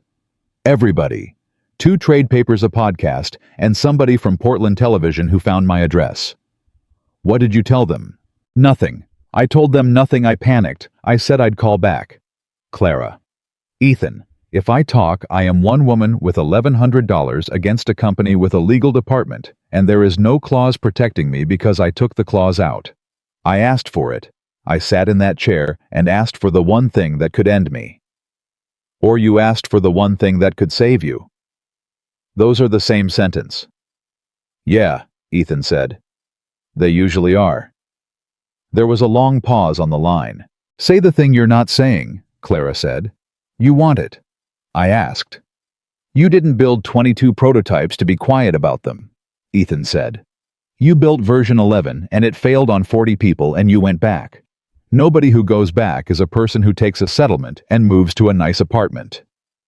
Clara made a sound on the phone that he couldn't identify. "I'm scared," she said. "I know. That's not a thing I say." "I know that too." At 5:45 that evening, Clara Bennett gave a 14-minute interview to a trade reporter in Chicago and did not raise her voice a single time. She did not say the word stolen. She did not say the word grant, except once factually in a date. She talked about a woman with rheumatoid arthritis and a butter knife and a jar of applesauce. And she talked about a Saturday in June of 2022 when 40 out of 40 failed. And at the end, the reporter asked her what she wanted. Clara said, "My name on the front of it, that's all. It's a 2-page filing." The piece ran Thursday morning at 6. Mercer Brand Group filed the corrected inventorship statement Friday at 4:52 in the afternoon, which anybody who has ever worked anywhere will recognize as the exact hour a company does something it does not want to discuss until Monday. Clara got the confirmation email standing in Ethan's kitchen with a wooden spoon in her hand. She read it. She read it again. She handed Ethan the phone and walked into the hallway and put her back against the wall and slid down it and sat on the floor of a house that wasn't hers, with her knees up, and Lily came around the corner and sat down next to her without asking a single question and just leaned on her arm. "Is it good or bad?" Lily said. "Good." "Then why are you on the floor?" "Because good is heavier," Clara said. Lily thought about that. "That's dumb," she said. "It really is," Clara said, and laughed until she cried. The calls started the following Monday. 2 suppliers, a packaging broker out of Memphis, and a woman from a regional pharmacy chain in the upper Midwest called Barrow Drug, which had 410 stores across 6 states and an aging customer base, and a problem they had been paying consultants to describe for 9 years. Barrow flew a man out on a Thursday. Clara met him at a coffee place downtown and came home at 4:40 in the afternoon and stood in Ethan's driveway with her keys in her hand and didn't come inside. "Say it," Ethan said. "They want to license it for all 410 stores." Clara, "That's. And they want to buy it outright instead. $1.6 million. She said the number like it was a foreign word she'd learned that afternoon. "And there's a third option, which is the one he actually came out here for." "Which is?" "They want me to run it," Clara said. "Build the line. Own a piece. 22%. Ethan stood there. "Clara, that's everything." "In Minneapolis," she said. The word sat in the driveway between them. "For how long?" 2 years minimum, probably 4. She wasn't looking at him. He said it very nicely. He said, "Of course we'd want you close to the plant," and then he slid a piece of paper across the table like it was a receipt. "What did you tell him?" "I told him I'd call Monday." Ethan Walker heard himself say the next thing before he was aware of choosing it. "You should go." Clara's head came up. "What?" "You should go. It's the whole thing. It's the thing you built in your apartment with a heat gun, Clara. You should go." And Clara Bennett looked at him for about 4 seconds, which was exactly as long as it had taken 6 men in a driveway to say nothing at all, and then she said very quietly, "There it is." "There what is?" You just did it again. I'm being supportive. You're being gone, Clara said.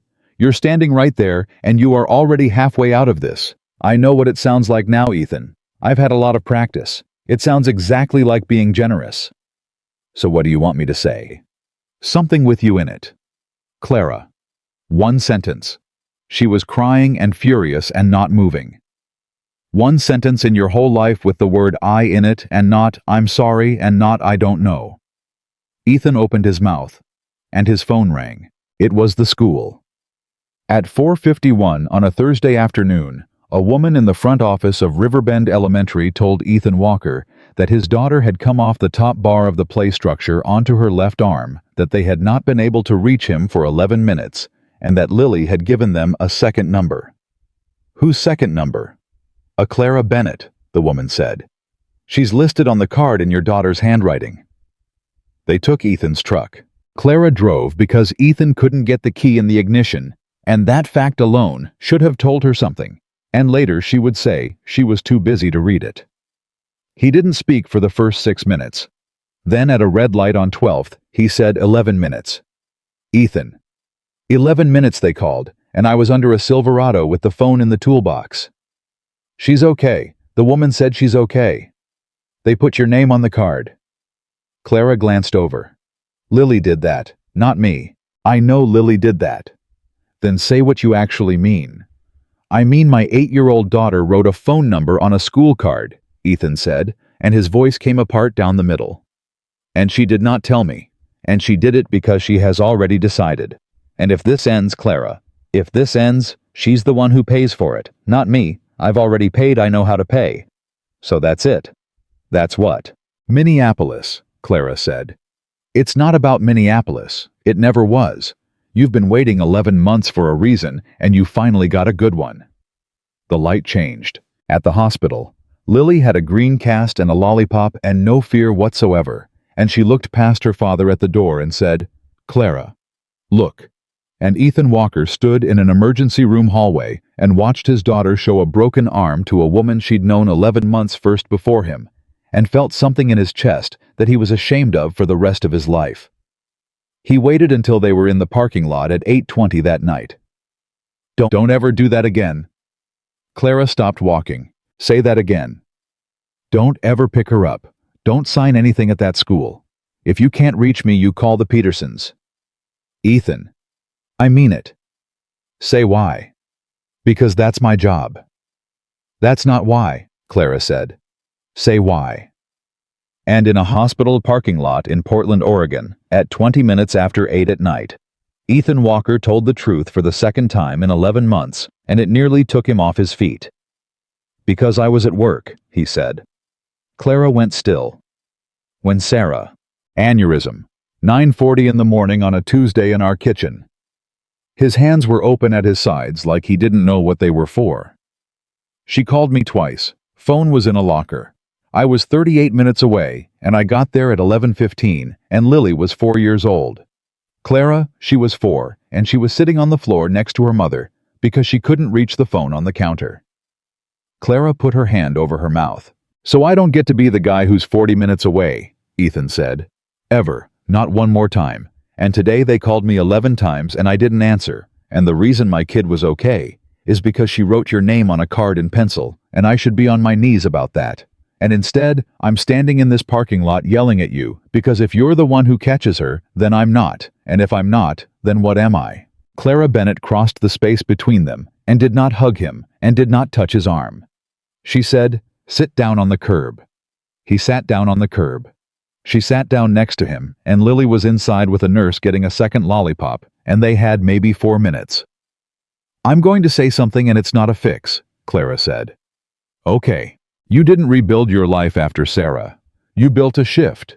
You clock in, and you cook dinner, and you check homework, and you clock out, and you sit in a chair, and you've been doing it 4 years, and you call it being a good father, and it is Ethan, it genuinely is. She turned her head.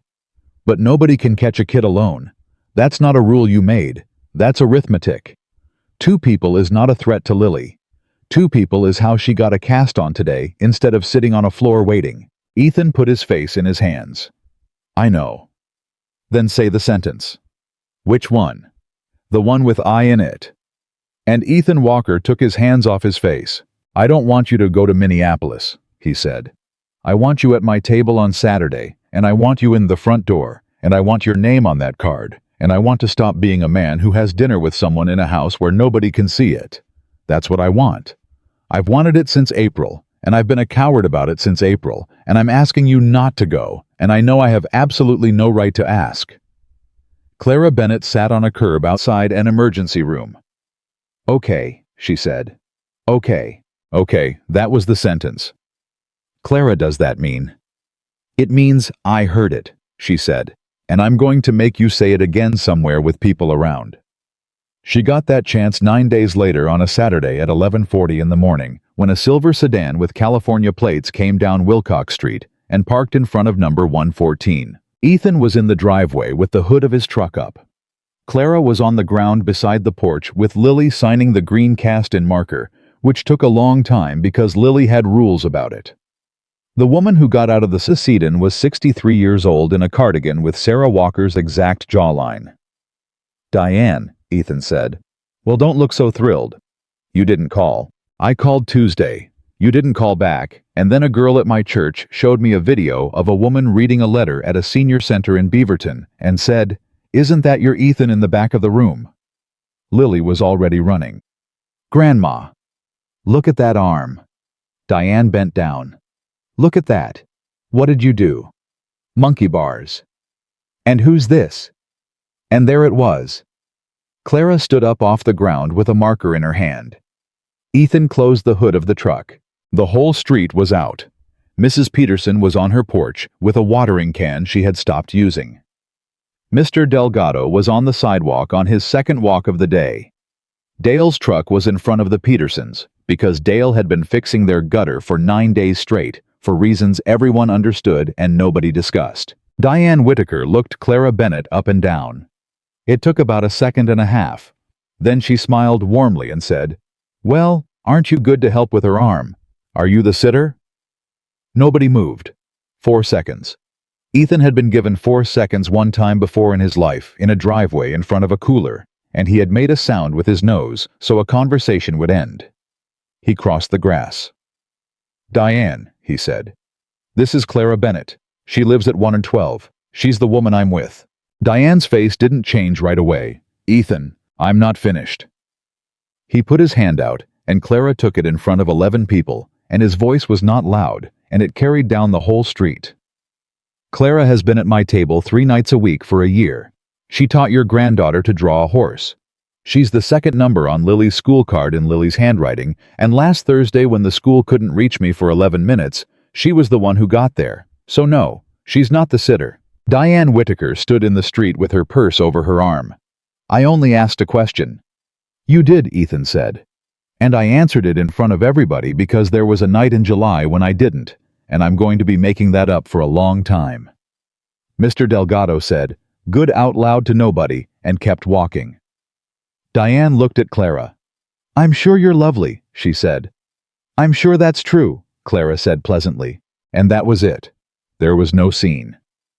Diane came inside and had coffee and cried a little in the kitchen about Sarah, the way she did every visit, and Clara made the coffee, and at one point, Diane said not unkindly, "She would have hated this," and Ethan said, "No, she wouldn't."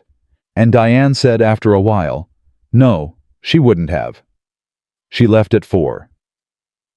At 6:50 that evening, Lily came into the kitchen with both hands behind her back and the cast catching on the doorframe. "I made something." "For who?" "For Clara. But Dad has to see it too." She put it on the table. It was drawn in marker with a broken left arm, which meant it had taken her the better part of an afternoon. 3 people in front of a house. A dog. A van badly. And at the bottom, in pencil gone over twice, so it wouldn't fade. "My favorite family." Clara Bennett picked it up and did not say anything for a long time. Lil Ethan said, "Honey, that's." "I know what it says," Lily said. "I'm not little." Clara set it down very carefully on the table, and then she sat down in the chair, and then she put both hands flat on the drawing like it might blow away. and she cried the way she had cried on the night she found out about the vote with no apology in it anywhere. "Is that bad crying?" Lily asked. "No, baby." "Are you going to put it on your fridge?" Clara looked up. "No," she said. "I'm going to put it on this one." It stayed on that fridge for the rest of the story. Monday at 9:02 in the morning. Clara Bennett called Barrow Drug in Minneapolis and turned down $1.6 million in under 4 minutes. "You're sure?" the man said. "I'm sure.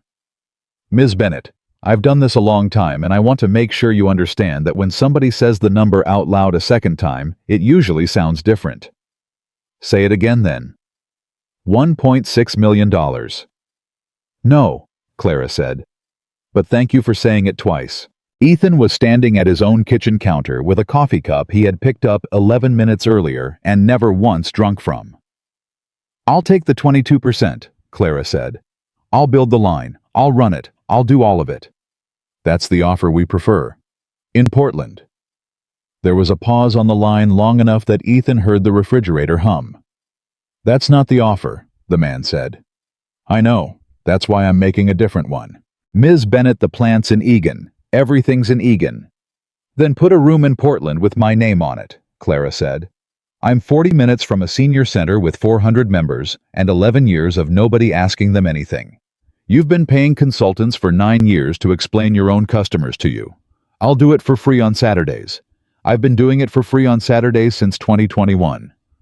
I'll have to take that up." "Take it up." She hung up and set the phone on the counter face down and said without turning around, "Don't say anything encouraging." "I wasn't going to." "You were breathing encouragingly." Tuesday nothing, Wednesday nothing. Thursday at 4:15 in the afternoon. Ethan came home from the shop with a manila envelope and put it on the table in front of her and stood there like a man delivering a subpoena to himself. "What is that?" "Numbers." "Numbers for what?" "The Kowalski Body Shop on Sandy," Ethan said. "Closed in March, 11,000 square feet, 3-phase power. Already run a loading dock and a landlord who's been paying taxes on an empty building for 4 months. Clara did not open the envelope. "You went and got a lease." "I got a rent figure and a walkthrough date. That's all that's in there." "Ethan." "I know. You know." She pushed the envelope an inch away. "We had an entire conversation about this on my porch, about you finding a job to do." "We did." "And you went and found a job to do." "Yes," Ethan said. "And I'm going to tell you exactly why, and then you can throw it out." He pulled the chair around and sat down backward on it. "You've been on the phone with a man in Minneapolis 3 times, and every time he says the word Eagan, you say Portland, and then you've got nothing after it. You've got a feeling. He's got a plant. So now you've got a building." He tapped the envelope once. "That's it. That's the whole thing I did. I didn't sign anything, I didn't call him, I didn't fix it. I got you something to say out loud after the word Portland." Clara sat there a long moment. Then she opened the envelope, read for about 10 seconds and said, 11,000 square feet is too much. Sublet the back. "To who?" "Me," Ethan said. "I've been thinking about going out on my own for 6 years, and I've never once said that to another human being, so if you want to be mad at me about something, be mad about that." Clara Bennett stared at him across her own kitchen table. "You want to open a shop?" "I want to stop being 40 minutes away from my kid," Ethan said. "That's what I want. The shop's how." Friday at 11:40 in the morning, Barrow Drug called back and said no. "I took it to the executive committee," the man said. "They're firm on Eagan. Ms. Bennett, I want to be straight with you. I pushed, and I got told twice. The offer's open 10 days, and then the licensing structure goes back to a flat buyout." "Can I ask you something?" "Sure." "Who's on the executive committee?" 6 people. "Any of them consultants?" There was a pause that lasted about a second and a half, and Clara Bennett had spent 9 years learning exactly what that particular second and a half meant. "We brought in an advisor on the packaging side in August," the man said carefully. "What's his name?" "Ms. Bennett." "What's his name?" "I'm not in a position to discuss the composition of." "Grant Mercer," Clara said. The man did not say yes. He also did not say no, and he said nothing at all for 4 full seconds, and then he said, "The offer's open 10 days," and got off the phone as fast as a person politely can. Clara stood very still in Ethan's kitchen. "Clara." "He took a leave of absence in August," she said. "Renata said the board asked for a review. She said personal." "You think she lied?" "I think Renata Vance told me exactly as much as she was allowed to, and then hung up on me on purpose." Clara put both hands flat on the counter. "He wasn't on leave, Ethan. He was fired.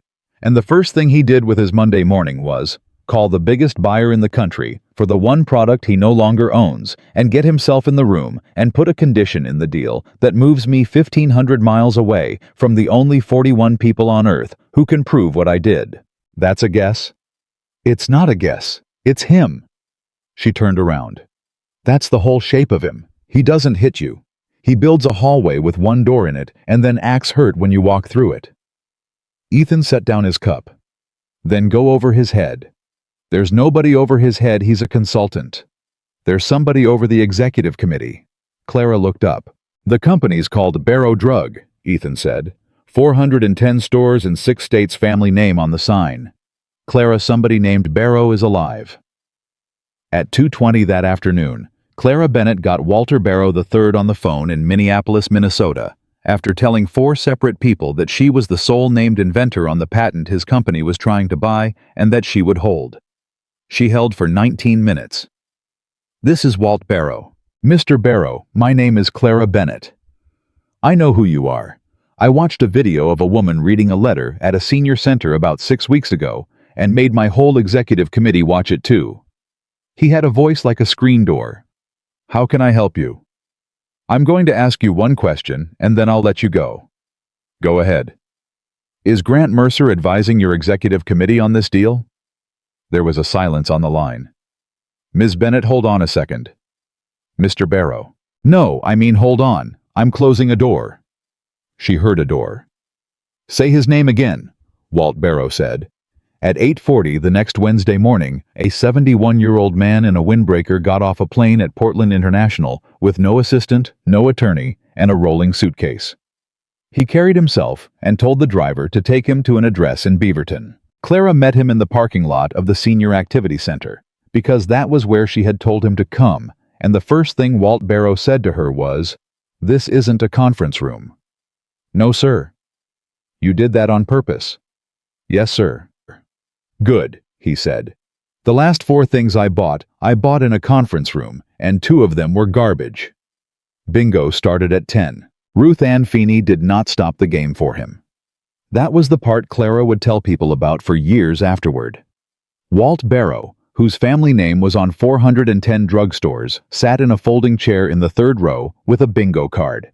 He did not fill out and waited 40 minutes like everybody else, and Ruth Ann called out numbers into a microphone that popped every time she hit a B.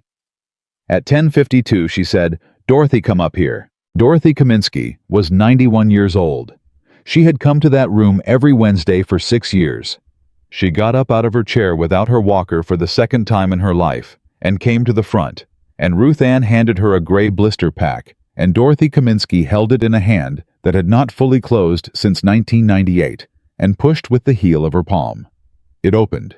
She held it up. 92 people applauded in a room with a drop ceiling, and Walt Barrow, 71, in a windbreaker, sat in the 3rd row and put his hand over his mouth. He asked for the parking lot afterward. "My wife had Parkinson's," he said. Clara didn't say anything. 11 years. She died in 2019. He looked at the building. "You know what she hated, not the tremor. She'd made her peace with the tremor. She hated that I had to open things. Every damn thing, every day, and every time I did it, she said thank you, and every time she said thank you, I watched something come off her." He turned around. 22 years I sold pills in bottles that woman couldn't open." "Mr. Barrow." "Walt. Walt, I'm going to say the thing I came here to say, and then you can put me back on a plane." "Say it." "The reason it works," Clara said, "is that room, not me. I got version 11 wrong because I tested it at a table, and a woman in that room told me I was an idiot, and I went back and did 11 more. If you move me to Egan, you're not moving a designer. You're moving her away from the only people who ever corrected her, and in 4 years, you'll have a product nobody checks." Walt Barrow nodded slowly. "How much is the building in Portland?" Clara told him. "That's nothing," he said. "That's a rounding error. Why did 6 people say no to that? You know why. I want to hear you say it in a parking lot." "Because Grant Mercer told them to," Clara said. Walt Barrow looked at the pavement for a while. "He came to us in August with a very good presentation," he said. "About supply chain, about indemnification, about how the inventor was talented but emotional, and how emotional people are a risk in a launch." He looked up. "Ms. Bennett, I want you to understand something. He didn't lie to me one time, not once. He just kept saying true sentences in an order." "Yes," Clara said. "That's exactly what he does." "He's off the account as of this morning." Clara's breath went out of her. "And Portland's fine," Walt said. "Portland's a rounding error. But I'm going to want a room in Egan too, and I'm going to want you in it 8 days a quarter, and I'm going to be in enormous pain about it." 8 days a quarter. 32 days a year, Ms. Bennett. I'm 71, not stupid. I know what happens when you move somebody away from their people. I did it to my wife in 1994, and she never forgave me. Clara Bennett stood in a parking lot in Beaverton, Oregon, and put her hand over her eyes. "Now is there anybody around here who can do a hamburger?" Walt Barrow said. At 2:15 that afternoon, Clara called Ethan from the parking lot of a Denny's and could not get a full sentence out for the first 30 seconds. Clara, is it bad?" "Portland," she said. "What?" "Portland, Ethan." She heard something drop on the other end of the phone, and a man's voice about 20 feet away in the shop. "Say, what the hell was that?" And then Ethan Walker said in a voice she had never heard him use, "Say it one more time." The last time Clara Bennett ever saw Grant Mercer was 8 days later at 4:50 in the afternoon in the parking structure under the Halloran Fitch building where she'd gone to sign the license. He was standing by a silver car on level 2. "Clara." She stopped. "I heard," he said. "Okay. I want you to know I never said one word about you that I didn't believe." "I know," Clara said. "That's the worst part of you, Grant. I've thought about it a lot. If you'd been lying, I'd have been over this in a month." He almost smiled. "You're going to find out I was right about some of it." "Probably. There's no confidentiality clause in that license. You did that on purpose." "Yes." "That's going to follow me." "Yes," Clara said. And then she said the last thing she ever said to him, and she said it without any heat in it at all, which was the only reason it worked. "Grant, you had 9 years to say my name in a room, and it would have cost you 4 seconds. That's it. That was the whole bill. And you didn't pay it, and now it's 11 o'clock at night, and the interest is due, and I'm not going to stand in a parking garage and help you feel better about the total." She walked to the elevator. He said, "Clara." She did not turn around, and she would tell Ethan later that not turning around was the single hardest physical act of her adult life. The building on Sandy opened on the 3rd of November. There were 9 people on the payroll by Christmas. Ethan Walker took the back 4,200 square feet and put his name on a sign for the first time in 19 years of turning wrenches. And Dale from the old shop quit on a Friday and showed up Monday at 7 with his own toolbox and said, "Don't make it a thing." And Ethan said, "Wasn't going to." And that was the entire conversation those 2 men ever had about the last Saturday in July. Dale built the ramp at the front of the building himself on weekends for free, and when Clara tried to pay him, he got so uncomfortable he nearly walked into a door. Ruth Ann Feeney was hired in January as a paid consultant at $40 an hour, a fact she mentioned to every single person she met for the rest of her life, including a mailman twice. And on the 9th of February, at 6:40 in the morning, Ruth Ann called Clara's cell phone, and Clara knew before she answered because Ruth Ann Feeney did not call before 8. Dorothy Kaminsky had died in her sleep on the 7th. The service was on a Saturday. Clara went. Ethan went. Lily went in a dress she picked herself with the cast off her arm 9 days and the skin underneath still pale. And after it, in a church basement in Beaverton, with coffee and a percolator, a woman about 60 came up to Clara holding a paper bag. "Are you the packaging girl?" "I'm Clara." "I'm Renee. I'm her daughter." The woman put the bag in Clara's hands. She left instructions about this, written instructions, on an index card. She left the house to my brother, and she left an index card about a pill pack. Clara opened the bag. It was a gray blister pack. Empty. Every cell popped, every seal broken clean. That's the one she opened at the bingo, Renee said. In front of the man from the drugstore. She never threw it away. She kept it on the windowsill over the sink for 11 weeks, and she showed it to the priest. Clara couldn't speak. The card says, Renee said, and her voice went, the card says, give this back to the girl and tell her Dorothy Kaminsky opened her own medicine. Clara Bennett sat down on a folding chair in a church basement and held an empty piece of plastic with both hands. Ethan crouched down in front of her. Say something, she said. About what, May? Anything, please. I can't be the one talking right now. And Ethan Walker, who was bad at talking and very good at staying, said, it's on the wall at the shop by Monday, frame and everything. First thing everybody sees when they come in the door forever. It has been there ever since. The spring went fast. There were 211,000 units in the first production run, and 1,100 phone calls, and a march where Clara worked 19 days straight and slept in her own house, maybe 4 of them, and Lily started calling the back bedroom at 1 and 12. The room nobody uses. Until one evening Ethan heard himself say, so let's stop paying for it, and then had to sit down on the arm of the couch because he had not planned to say that for another 6 months. They talked about it for 3 weeks. They talked about it badly, then better. Clara said at one point, I need you to understand that I will always leave at 8:15 in my head. That part doesn't go away. I'm going to be 60 and still standing up at 8:15. And Ethan said, then I'll say, sit down, every time, for 30 years. That's not a burden, Clara. That's a sentence I have to say. She moved in the first week of June. The dog came in 3 trips, and the rest of it came in 1, and Ruth Ann Feeney supervised from a lawn chair on the driveway and did not carry a single thing. Ethan took the back door off its hinges on a Saturday morning in July and put in a new one with a deadbolt and a window, and Clara came out with her coffee and watched him do the last 2 screws and said, explain. Old one stuck. Ethan. It stuck. You have used that back door 4,000 times, and it never once stuck. Ethan Walker set down the screwdriver.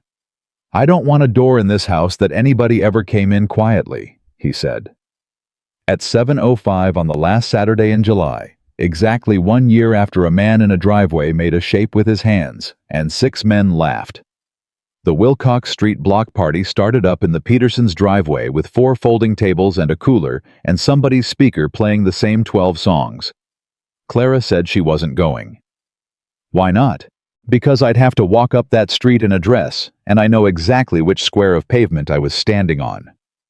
I know, Ethan said. That's why we're going. She came down the stairs at 10 after 7 in the same blue dress, and Ethan Walker looked at her from the bottom of the stairs and said the 4 words he had not said 1 year earlier. The 4 ordinary words that men say 1,000 times without consequence. The 4 words that would have ended this entire story before it started. You look nice, he said. Clara Bennett stopped on the 3rd step. Say it again. You look nice. Ethan. I've had that one sitting in my mouth for a year, he said. I'd like to get it out of there. She cried a little and fixed it, and they walked up Wilcox Street together in the daylight where every person on it could see them. Mrs. Peterson met them at the end of the driveway and hugged Clara so hard she lifted her half an inch. Mr. Delgado, 84, told the Korea story for the 4th year running. Dale grilled and said almost nothing and refilled Clara's plate twice without asking which was Dale's entire emotional vocabulary, and everybody there understood it perfectly. And at 9:37 in the evening, which Ethan had checked twice, he set his beer down on the cooler and said, Everybody, hey, hold on a second.